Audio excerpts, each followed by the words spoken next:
Point de suture, cheveux qui tombent, Laurie atteinte d'un cancer et pas une superwoman.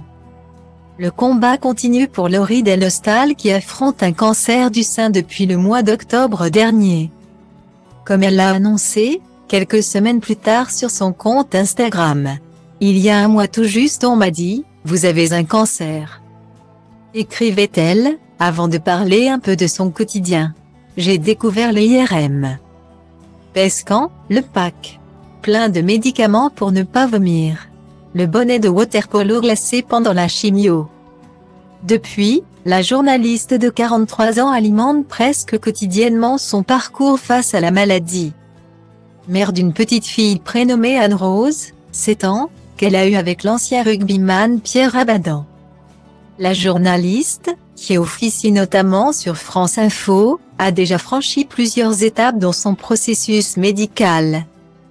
Après 4 mois de chimio, j'attaque aujourd'hui ma première semaine sans aller à l'hôpital. Même pas une IRM, une petite prise de sang, un patch anesthésiant de rien du tout à mettre. Expliquait-elle au mois de mars, visiblement heureuse d'en avoir terminé avec cette étape compliquée à supporter. Depuis, elle a pu reprendre une vie à peu près normale, même si tout n'est pas simple.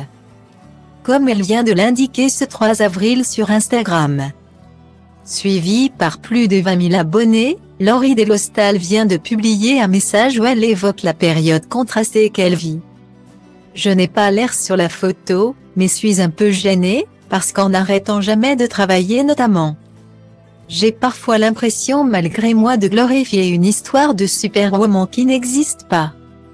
En vrai suis flemmarde et si je fais plein de trucs c'est juste que je n'ai pas envie de rester chez moi à compter mes petits points de suture ou les cheveux qui tombent. Explique-t-elle, avant d'évoquer ce petit truc qui lui remonte le moral, je préfère par exemple aller essayer des perruques rigolotes. Sur la photo, on peut la voir avec un bandana autour de la tête et de beaux cheveux blonds qui en sortent. Laurie Delhostal ne cherche pas pour autant à donner une fausse image de la période qu'elle traverse. C'est pas positif, c'est pas négatif, c'est juste comme ça. Et si ça peut donner un autre récit de la maladie, autre que t'as un cancer.